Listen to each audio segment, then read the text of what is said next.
Hello everyone, welcome to my channel and today we will discuss about the human reproductive system. जैसा कि मैंने पिछले अपने video में ह्यूमन रिप्रोडक्टिव सिस्टम के बारे में कुछ बातें डिस्कस की थी, मेल रिप्रोडक्टिव सिस्टम और फीमेल रिप्रोडक्टिव सिस्टम के बारे में मैंने बताया था और इसको ही कैरी ऑन हम आगे करेंगे. तो before moving forward let's repeat few things. Human reproduction. The topic is human reproduction, in which we had discussed few points which were like viviparity,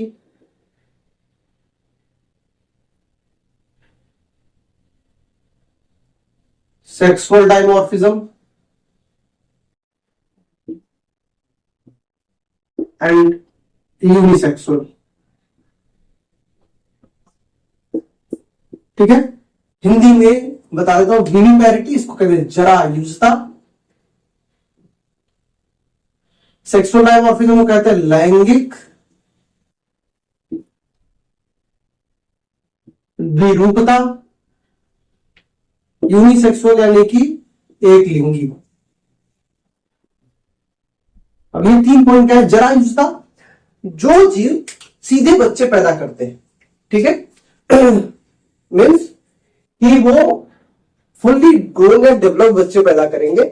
इसका मतलब वो बच्चे अपने आप से चलने फिरने खाने पीने काबिल रहते हैं. तो खाना पीने ये नहीं भोजन करने लगेंगे, दूध पी सकते हैं. प्राइमरी फीडिंग जो होता है कैजुअल होते हैं. तो ऐसे जीव जो कि बच्चे पैदा करेंगे उनको उस कंडीशन में कहते हैं विविपैरिटी. और वो जो ऑर्गेनिज्म है उनको कहता है विविपैरस. ठीक है, और अंडे देगा तो ओविपैरस. सेक्सुअल डायमॉर्फिज्म लैंगिक द्विरूपता. लैंगिक द्विरूपता का मतलब हो गया कि अगर हम उसको एक्सटर्नली देख के बता दे कि वो मेल है या फीमेल. अगर हवा में मक्खी उड़ रही है तो उसको कोई देख के नहीं बता सकता कि मेल है या फीमेल. ठीक है, अगर मछली जा रही है तो उसको कोई नहीं बता पाएगा कि वो मेल है या फीमेल. तो उसमें लैंगिक द्विरूपता नहीं है. ठीक है, बट अगर हम बात करें तो एनिमल्स में कुछ ऐसे हैं जिनको हम देखें और एक्सटर्नली अपीयरेंस से बता सकते हैं कि मेल है या फीमेल. तो ये खासियत आती है after puberty. Sexual dimorphism after puberty. जैसे प्यूबर्टी के बाद जब डेवलपमेंट शुरू होता है तो अगर मैं बात करूं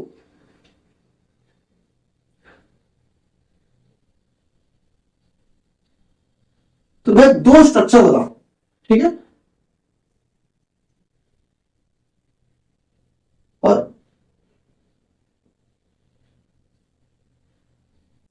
इन 2 स्ट्रक्चर को कोई भी देख के बता देगा कि कौन सा मेल है और कौन सा फीमेल. बहुत अधिक डिस्क्रिप्शन ना भी दूं तो भी सिर्फ इतने से ही क्लियरली समझ में आता है कि ये मेल है और ये फीमेल. ठीक है, कैसे? इसके शोल्डर्स ब्रॉड है, इसके ब्रेस्ट और हिप रीजन फैल रहे हैं. ठीक है, और ये जो कैरेक्टर आता है वो सेक्सुअल डायमॉर्फिज्म जो है वो प्यूबर्टी के बाद आता है. तो अभी मैं प्यूबर्टी डिस्कस करूंगा तो वहां पहुंचते हैं तो फिर डिस्कस करेंगे. वैसे आज पिछले वीडियो मैंने बताया था कि रिप्रोडक्टिव सिस्टम में कौन कौन से पार्ट होते हैं. ठीक है, मेल रिप्रोडक्टिव सिस्टम और फीमेल रिप्रोडक्टिव सिस्टम के बारे में. तो आज मैं डिस्कस करूंगा the diagram of male and female reproductive system. Only the diagram. ठीक है, इस बात को पहले क्लियर कर देता हूं. उसके बाद मैं उस डायग्राम के एक एक ऑर्गन को डेवलप डिस्कस करूंगा आराम से. ठीक है, तो पहला जो डायग्राम है मेल रिप्रोडक्टिव सिस्टम. पहला डायग्राम में बना रहा हूं मेल रिप्रोडक्टिव सिस्टम. तो ये समझने वाली चीजें हैं कि मेल रिप्रोडक्टिव सिस्टम में क्या क्या चीजें तो मैं पहले ही बता चुका हूं. सारी चीजों के बारे में डिस्कस नहीं किया है एक एक पॉइंट को. तो आज मैं डायग्राम डिस्कस करूंगा ताकि कई बार क्या होता है क्वेश्चंस में सीधे डायग्राम आता है और नीट में जब पेपर होता है तो वहां पे डायग्राम दे देगा और एबीसीडी करके मार्किंग कर देता है, लेबलिंग कर देता है और वहां पे डिस्टिंग्विश करना होता है कि ए क्या है, बी क्या है, सी क्या है, डी क्या है. ठीक है, तो इसलिए मैं पहले डायग्राम बना देता हूं, उसको समझा दूंगा इजी वे में. ठीक है, किताब में तो बहुत टफ और सब समझाया जाता है, तो मैं कोशिश करूंगा थोड़ा इजी वे में समझाया जाए। तो शुरू करते हैं।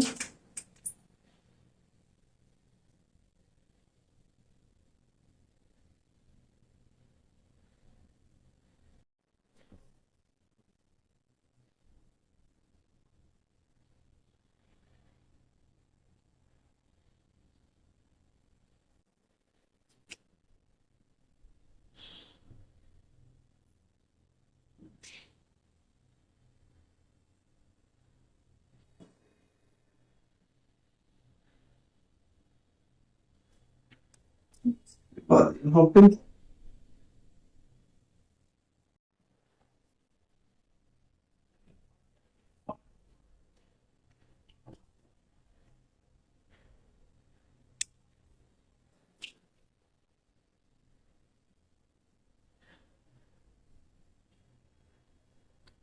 इसको आके जोड़ेगा ऐसे,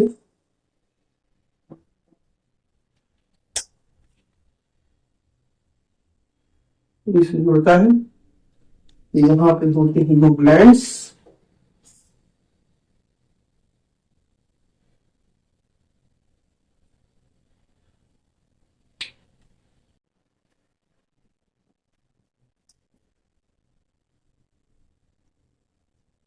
ठीक है।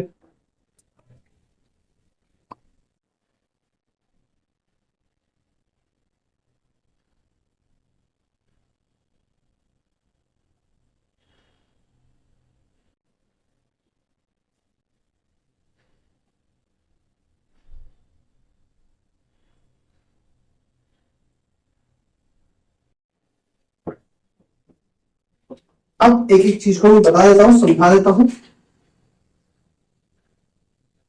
दिस इज कॉल्ड टेस्टिस, ठीक है। हिंदी में कहते हैं इसको वृषण, ठीक। ये है स्क्रॉटम, हिंदी में कहते हैं वृषण कोश, ठीक। इधर आने पे ये जो बहुत ही जिगजैग पैटर्न में है, इसको कहते हैं एपिडाइमिस, हिंदी में कहते हैं अधिवृषण,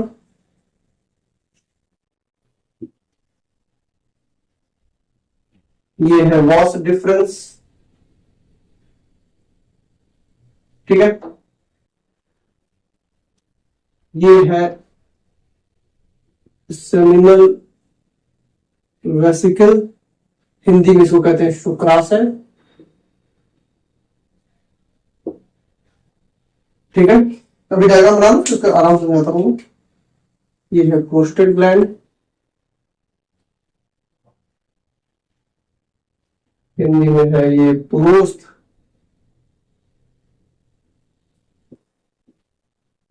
ग्रंथि, और ये है काउपर्स ग्लैंड, इसी कहते हैं bulbo urethral gland. This is urethra, मूत्रमार्ग, दिस इज पेनिस, ठीक है।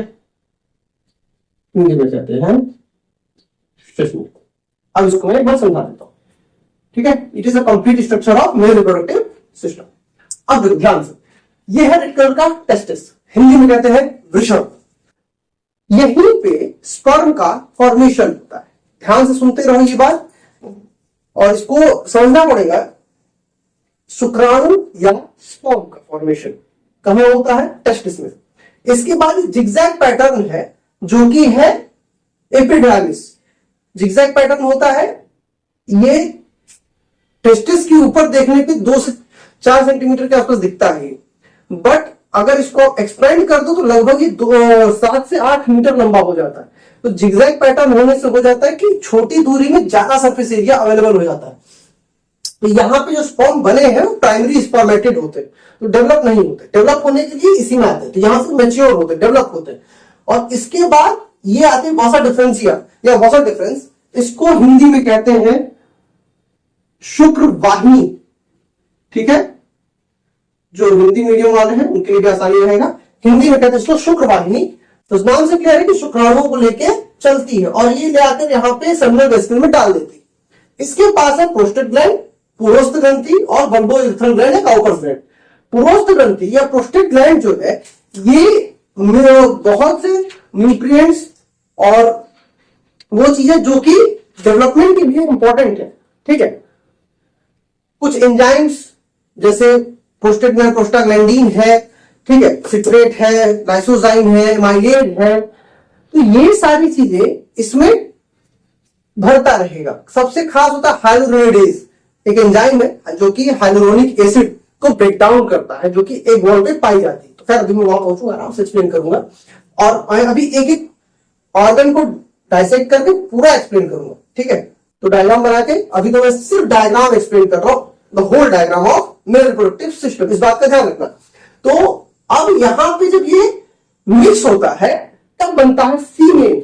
तो अब ध्यान समझने वाली चीज है कि स्पर्म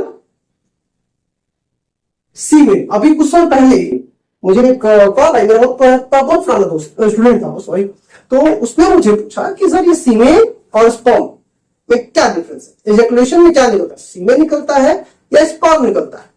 लॉजिकली अगर उसके फ्रेंड ने उससे शर्त लगाई थी कि वो सीमेन में नहीं स्पर्म निकलेगा, हाँ स्पर्म ही निकलेगा, बट वो जो निकलता है उसे सीमेन के। ठीक है, अब इसको अगर समझना है तो मैं एक छोटा सा एग्जांपल देता हूं कि जब हम लोग शरबत बनाते हैं, ठीक है, एक ग्लास अगर शरबत का बनाना हो तो इस एक ग्लास शरबत में sugar, water, cardamom, black pepper, सारी चीजें पड़ेंगी। ठीक है, चीनी डाल दिए, पानी डाल दिए, इलायची डाल दिए, सौंफ डाल दिए, सब डाल दिए। ठीक है, और फिर उसको मिक्स किया तो शरबत बना है, लेकिन शरबत का जो एक्चुअल मीठापन उस चीनी की वजह से। ठीक है, तो सीमेन में जो मैंने बताया citrate, prostaglandin, amylase, lysozyme, hyaluronidase, ये सारे पड़ते हैं। ठीक है, बट जो उसकी क्वालिटी बनाता है वो है स्पर्म, जो मेन क्वालिटी बनाता है। ठीक है, तो इस वजह से सीमेन जो है वो एक तरह से कॉकटेल है प्रॉपर समझने के लिए। तो अब यहां पे बल्बोइरेथ्रल ग्लैंड क्या करती है, तो मेल में जो मेल होते हैं उनमें जो पेनिस है यूरिनोजेनिटल सिस्टम। फीमेल में क्या होता है कि यूरिनेशन के लिए अलग और कॉपुलेशन और रिप्रोडक्शन के लिए अलग पाथवे, बट मेल में दोनों कॉमन पाथवे। और एसिड नेचर होता है, एसिडिक नेचर होता है यूरिन का। तो अगर एसिडिक नेचर रहा और सीमेन बाहर निकला तो वहीं आधा से ज्यादा मर जाएंगे।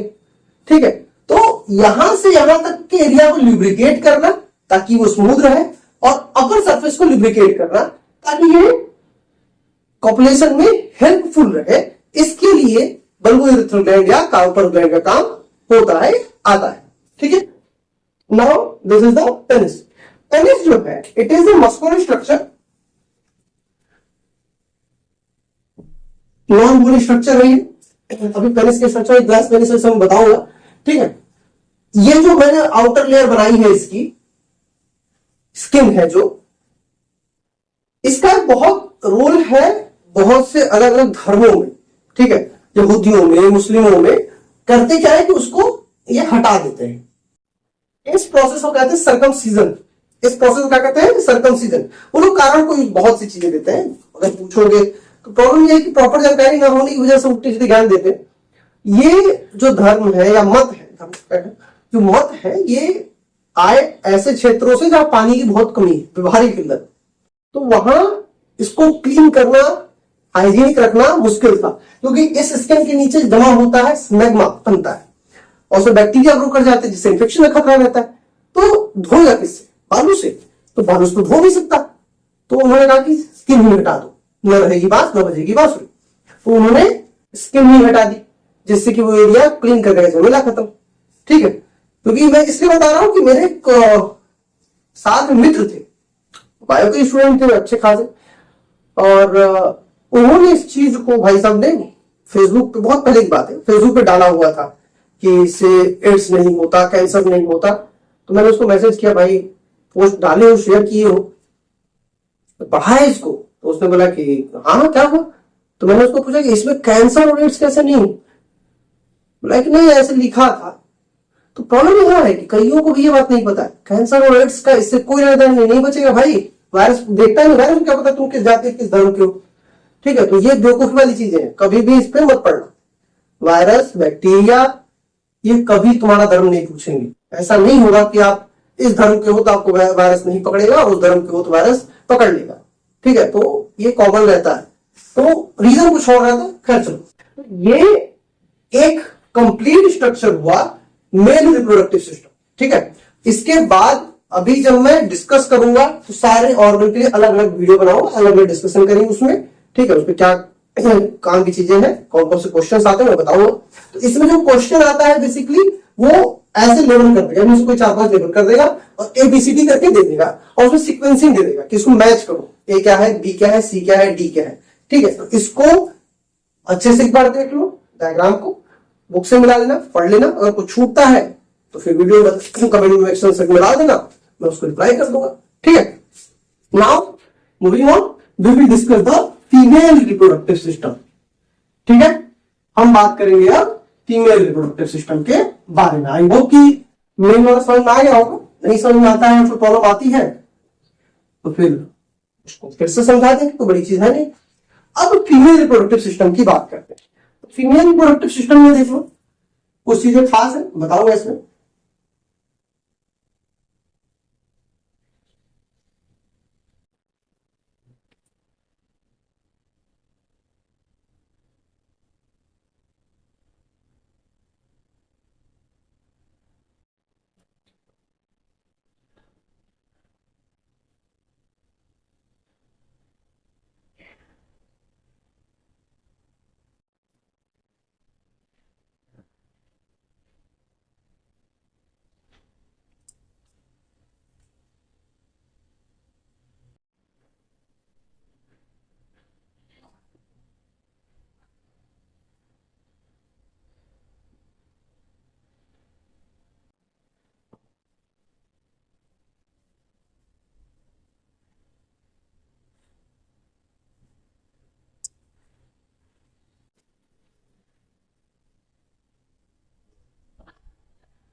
ठीक है,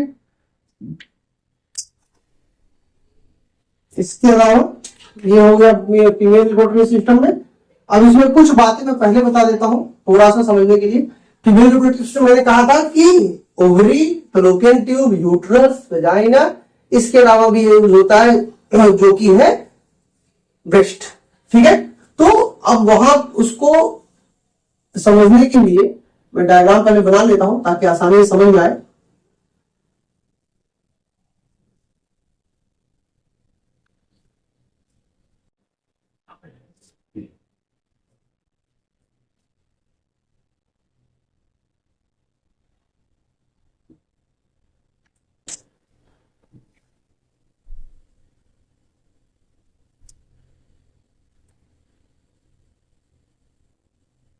इसका क्रॉस सेक्शन ले लेंगे।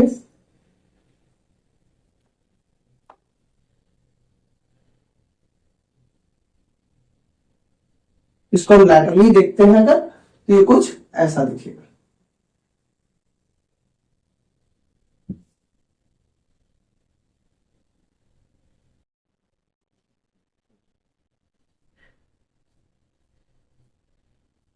ऐसे दिखता है।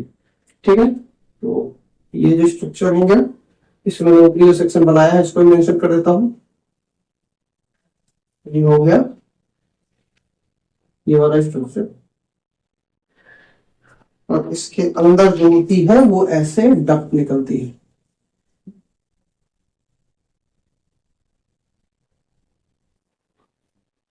अभी ठीक है, बेसी अभी थोड़ा मोटा हो जा रहा। अब ध्यान से देखो, ये है ovary, this is ovary, Hindi में कहते हैं अंडाशय। ठीक, ये है इनफंडिबुलम, इसको कहते हैं एम्पुला, इसको कहते हैं स्थमस। ठीक, ये इसका डोम, इसको कहते हैं पेरीमेट्रियम,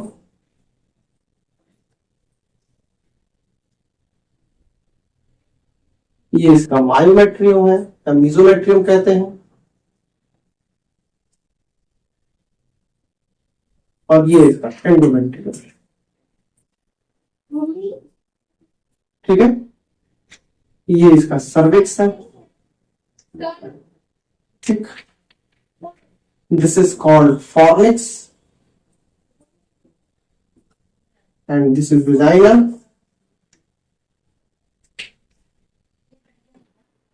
यहां पे होता है हाइमेन, आउटर। ठीक है, तो इसको मैं बताऊं। अब यहां है ब्रेस्ट, ब्रेस्ट के सेक्शन में आ जाओ तो दिस इज कॉल्ड बॉडी या corpus, this is called areola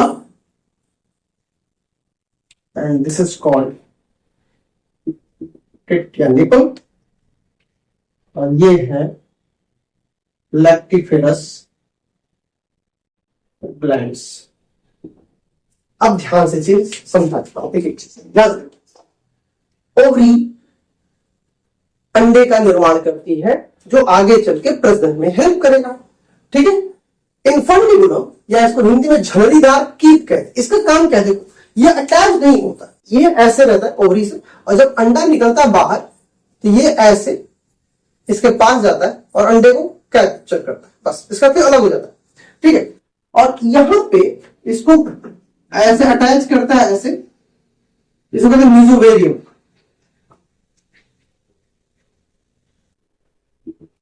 ठीक है, एक मस्कुलर स्ट्रक्चर होता है जिसको कहते हैं मीजोवेरियम, जो इसको अपने दोनों तरफ से बांध के रखता है। ठीक है, अब जब ओवरी से अंडा बाहर निकला तो आता है एम्पुला में, this is the place where fertilisation occurs. ठीक है, यहीं पे फर्टिलाइजेशन होता है। इसके बाद उसमें क्लीवेज होगा, 1 से 2, 2 से 4, 4 से 8, 8 से 16, 16 से 32, 32 से 64, और ब्लास्टोसिस्ट बना के इन सेक्शन में कहीं एंडोमेट्रियम में जाके अटैच हो जाएगा। ठीक है, एंडोमेट्रियम जो है वो यूट्रस की इंटरनल वॉल होती है जिसमें blood with some nutrients store होता है। फीमेल के अंदर ये जो एंडोमेट्रियल वॉल होती है इसमें ही ब्लड और सारा न्यूट्रिशन स्टोर होता है। अगर प्रेगनेंसी कंसीव हो जाती है तो वो ब्लास्टोसिस्ट आके अटैच कर जाता है और बना लेता है एक फीटस, वो एम्ब्रियो, एम्ब्रियो बनता है फीटस, फीटस फिर डेवलप करते हुए आगे बढ़ता है और न्यूट्रिशन देता रहता है। बट अगर प्रेगनेंसी कंसीव नहीं होती है तो ये एंडोमेट्रियल वॉल शेड आउट कर जाती है और वजाइना से होते हुए सारा ब्लड बाहर निकल जाता है, जिसको कहते हैं मेंस्ट्रुएशन। लगभग 150 ml के आसपास ब्लड निकलता है। ठीक है, अब यहां पे एक चीज मैं बता दूं, जनरली एक मिसकंसेप्शन है कि सीमेन सीधे अंदर यूट्रस में जाता है। ऐसा नहीं, सीमेन सीधे यूट्रस में नहीं जाता। इफ हम इसको अगर साइड बाय देखें और ये यूट्रस है, ठीक है, ये यूट्रस है, तो यूट्रस के इस सेक्शन में एक क्लम्प होती है, जेनिनुआ क्लम्प होती है, जो कि ओव्यूलेटरी फेज के दौरान पिघल जाती है। ठीक है, और उस समय ये जो बाहर मैंने फॉर्निक्स बनाया है ये पिघल करके ऐसे गिर जाती है। तो जो इजैकुलेशन के दौरान सीमेन आता है वो फॉर्निक्स में टिकता है। ठीक है, और इसके बाद इसको पकड़ के चढ़ जाता है और फिर वहां से फैलोपियन ट्यूब में जाता है। ऐसा तो ध्यान। तो अब आते हैं वेजाइना। वेजाइना के अंदर ढेर सारे ऐसे ऐसे ग्लैंड्स होते हैं। ठीक है, जिनको हम करते हैं बारथोलिन ग्लैंड। ठीक, इनको हम क्या कहते हैं, बारथोलिन ग्लैंड। अब इनका काम क्या है, ये लुब्रिकेट्स रिलीज करते हैं, वेजाइना को लुब्रिकेटेड रखते हैं, वेट रखते हैं और उसे बाहरी पैथोजन से बचाने का भी काम ये कर रहे होते हैं। इसके बाद आता हाइमेन। हाइमेन को लेकर के बहुत मिसकंसेप्शन है। हाइमेन पहली चीज तो राइटिंग वर्ड है जिसका मतलब है पर्दा, ठीक है। तो ऐसा नहीं कहीं हाइमेन शब्द सुनाई दे तो कंफ्यूज हो कि अरे यार कैसी बात कर रहे हैं, नहीं, हाइमेन का मतलब पर्दा, क्योंकि कुछ ऐसे कीड़े मकोड़े भी होते हैं ड्रैगन फ्लाई और ये सब, तो उनको हाइमेनोप्टेरन्स कहते हैं। टेरॉन मतलब पंख, हाइमेनोप्टेरन्स मतलब ऐसे पंख जिसमें पर्दे लगे, तो उनका पंख देखो लगता है ना पर्दा लगा हुआ वैसे। तो हाइमेन मींस पर्दा। और अभी 12th लेवल तो ठीक है, अगर एमबीबीएस में पढ़ोगे आगे पढ़ोगे तो हाइमेन के 6 टाइप्स होते हैं, ठीक है, अलग अलग तरह के हाइमेन होता है। और हाइमेन एक नॉन रीजेनरेटिव स्ट्रक्चर है। तो ऑन द फर्स्ट क्वाइटस, जब पहली बार कोई लड़की सेक्सुअली एक्टिव होती है तो ये रप्चर कर जाता है, ठीक है, क्लियर हुआ। तो इसलिए हमारे देश में, दुनिया भर में इसको वर्जिनिटी का सिंबल माना जाता है। तो ऐसा भी नहीं है, कई बार देखा गया कि कई चीजें हैं कि वर्जिनिटी जो है सिर्फ हाइमेन पर निर्भर नहीं कर पाती है, क्योंकि हाइमेन रप्चर करने कई कारण। अच्छा, मैंने कई बार किताबें पढ़ाई साइकिल चलाने से, खेलने से हाइमेन रप्चर नहीं किया, ऐसा नहीं, ठीक है, ये फालतू चीजें हैं। क्योंकि जब फॉरेंसिक मेडिसिन पढ़ोगे तो वहां पे अलग डिस्क्रिप्शन है प्रॉपर, कई किताबों में, चाहे रेड्डी की हो चाहे गौतम विश्वास हो, तो वहां पे है प्रॉपर। हाँ, कब रप्चर करेगी ये है कि अगर इंजरी हो गई हो, इन्फेक्शन हो गया हो, और अब तो जैसे पुराने समय सैनिटरी नैपकिन कपड़े यूज करते हैं, सैनिटरी नैपकिन यूज करते हैं, मॉडर्न टाइम में टैम्पॉन यूज करते हैं, ठीक है, या मेंस्ट्रुअल कप यूज करते हैं, तो उस ड्यूरेशन में भी ये रप्चर कर जाता है। एक आता है टर्म स्यूडो वर्जिनिटी, जिसमें क्या होता है कभी कभी हाइमेन का स्ट्रक्चर इतना रिजिड टाइप होता है कि कभी रप्चर ही नहीं करता, तो हाइमेन जिसका तस बना रहेगा, चाहे वो क्वार्टस करे या ना करे, या कितनी बार भी करना, तो वो उसको कहते हैं स्यूडो वर्जिनिटी, ठीक है। टर्म ये तो इनके से पढ़ना है, जानते रहो काम आएगा। अब इधर तो ब्रेस्ट में ये बॉडी, एरियोला, टिट और लेक्टिफरस ग्लैंड्स, यही वो संरचना है। अगर मैं कहूं, थोड़ा सा फिलोसॉफिकली बात करते हैं इस पे अगर, तो हमारे देश में पुरानी परंपराओं में भी हमेशा कहा गया है कि जो महिला होती है पुरुष से ऊपर होती है, ठीक है। ऐसा नहीं है कि महिला पुरुष बराबर हो, महिलाओं का दर्जा भारत में हमेशा ऊपर रखा गया। उसके पीछे कई रीजन थे, जिसमें एक रीजन ये भी, हमारे पास अगर हम बात करें तो एक बच्चे को जन्म देने में महिला और पुरुष का बराबर का योगदान होता है। लेकिन अब अगर कोई कहे कि हम 6-9 महीने पेट में रखे हैं, डिलीवर किए हैं, दर्द सहे हैं, ऐसा नहीं है भाई। दर्द सहे अच्छी बात है, ठीक है, लेकिन उस दर्द को काउंटर करने के लिए हार्मोन्स बने हैं, रिलैक्सिन, ऑक्सीटोसिन, ये सब काम कर रहे हैं उसके लिए, तो वो अलग चीज है। और ऐसा भी नहीं कि पुरुष नहीं करता, पुरुष उस बच्चे को जब उसको खबर मिलती को बाप बनने वाला, तब से लेकर के शायद आखिरी दम तक बच्चा उसके दिमाग में रहता है, तो वो उसको कर रहा है। तो फिलोसॉफिकली इसको देखा जाए ठीक है, बट अगर मैं कहूं कि इतने होने के बावजूद मैं भी मानता हूं कि महिलाओं का दर्जा पुरुषों से ऊपर है, तो क्यों है उसका पीछे रीजन होगी, ठीक है। ब्रेस्ट, ब्रेस्ट जो है वो दूध बनाता है, और वो दूध बाहर से इंस्टॉल नहीं होता है, वो दूध बनता है मां के खून से, ठीक है। वो जो न्यूट्रिएंट ले रही है, जो खा रही है, वहीं पर कन्वर्ट होता है दूध में। तो अपने शरीर को बदल करके, अपने शरीर के अंदर परिवर्तन ला करके किसी का पेट भरना, ये बहुत बड़ी बात होती है। इस वजह से महिलाओं का दर्जा पुरुषों से हमेशा ऊपर ही रहेगा, ठीक है। तो अब यहां पे ध्यान से समझ लो कि ये जो स्ट्रक्चर है, ये ग्लैंड्स है। ऐसा नहीं पुरुषों में नहीं, पुरुषों में भी है बट एक्टिव नहीं है, ठीक है। कभी कभी एक टर्म होता है गायनेकोमेस्टिया, पुरुषों में एक प्रॉब्लम आती है गायनेकोमेस्टिया, उसमें क्या होता है कि ये ग्लैंड्स स्वेल कर जाते हैं, एक्टिव नहीं होंगे। ऐसा नहीं कि पुरुष दूध देने लगेगा, एक्टिव नहीं होंगे, बस वो स्वेल करने लगती है, तो उसमें उसको कहते हैं गायनेकोमेस्टिया, ये टेस्टोस्टेरोन के इंबैलेंस की वजह से होता है। तो ये हो गया कंप्लीट फीमेल रिप्रोडक्टिव सिस्टम। अब नेक्स्ट वीडियो में मैं डिस्कस करूंगा एक एक सेक्शन को, तो मेल रिप्रोडक्टिव सिस्टम का टेस्टिस, उसके बाद एपिडायडामिस, और सारी संरचनाओं को मैं एक एक करके डिस्कस करता चलूंगा। तो आई होप कि यहां तक की चीजें जो है मैंने बताई वो समझ में आई होंगी। अगर यहां तक में कोई डाउट रह जाता है, कुछ पूछना हो या कुछ जानना हो, तो कमेंट करो, मैं उसको रिप्लाई करूंगा। अगले वीडियो में उसको मेंशन भी करूंगा, और इस वीडियो को अपने दोस्तों से शेयर करो ताकि उनको भी जानकारी मिले। मिलते हैं नेक्स्ट वीडियो में, bye bye, see you soon.